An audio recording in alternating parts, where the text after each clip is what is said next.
Kali ini kita akan menyambung pengajaran pada minggu lepas. Minggu lepas kita belajar mengenai pengenalan karangan berpandu, kriteria pemarkahan, dan apa yang perlu kamu fahami dalam membuat karangan berpandu. Pada kali ini kita akan belajar mengenai pendahuluan. Pendahuluan dalam karangan berpandu ataupun mana-mana karangan, pendahuluan ialah perenggan pertama dalam karangan. Untuk membuat pendahuluan, kita akan belajar menggunakan teknik task, T-E-S-K.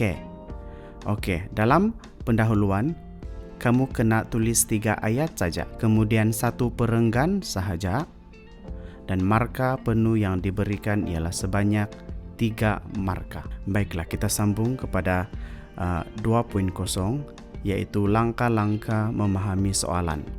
Menggunakan task. T, fahami tema. K, fahami kehendak soalan.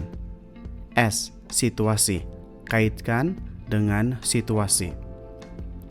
Situasi ini dia berkaitan dengan tema. Kamu kena huraikan apa yang berlaku pada masa kini berkaitan tema ataupun pada masa lepas. Soalan dia macam begini.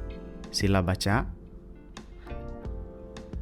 Baca dan fahami betul-betul kehendak soalan.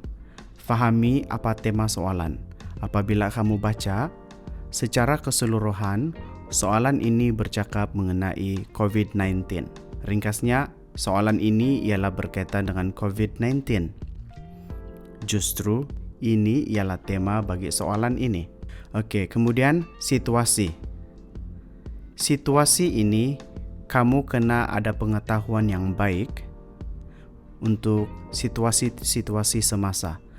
Sebagai contoh, Malaysia menjalankan Perintah Kawalan Pergerakan Pemulihan pada masa kini sehingga 31 Disember 2020. Kedua, pada masa kini masih terdapat negara yang masih menjalankan perintah berkurung. Seterusnya, semasa PKP lepas, mula daripada 18 Mac, perniagaan menjadi kurang aktif. Orang tidak keluar membeli sebab mereka harus tinggal dalam rumah, menyebabkan aktiviti ekonomi itu lumpuh. Itulah situasi yang kamu boleh terangkan di dalam situasi.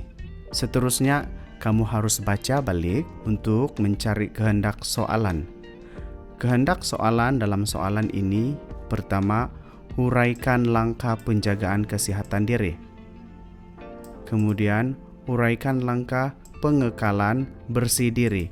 Pengekalan bersih diri ini ialah higienik.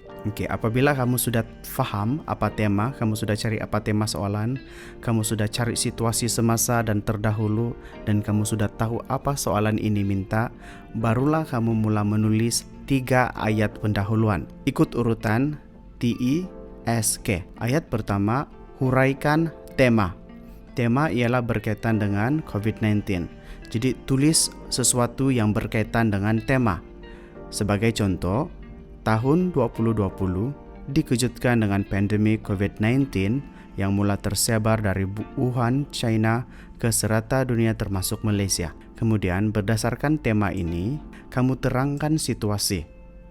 Apa sebab, kesan, apa-apa saja, yang penting kamu menjelaskan situasi. Yang saya terangkan di sini ialah penularan ini menyebabkan ekonomi dunia lumpuh dan perintah berkurung harus dilaksanakan pada jangka masa yang lama bagi mengekang rantaian jangkitan virus berbahaya ini. Oleh itu, kamu sudah menjelaskan situasi berkaitan tema. Kemudian, ayat 3 dalam pendahuluan. Kamu harus nyatakan semula kehendak soalan, apa yang soalan itu minta. Seperti yang saya tulis ini, saya mengulang apa yang diminta oleh soalan. Justru terdapat beberapa langkah penjagaan kesihatan dan bersih diri bagi mengelakkan kita daripada terkena jangkitan. Mudah saja. 3 ayat, ikut urutan ini. Setiap ayat ini ialah 1 marka, kamu mendapat 3 marka. Beginilah keseluruhan untuk pendahuluan. Mudah saja. Okey, ini ialah aktiviti yang kamu akan buat hantar pada hari Rabu nanti, kamu baca soalan, isi tema soalan ini, situasi yang kamu tahu berdasarkan tema, dan apa yang soalan ini minta. Kemudian tulis ayat 1, ayat 2, dan ayat 3. Ini sahaja pengajaran saya tentang pendahuluan. Saya harap kamu dapat faham pengajaran ini dengan baik. Minggu depan kita akan belajar bagaimana untuk menulis isi ataupun body dalam karangan.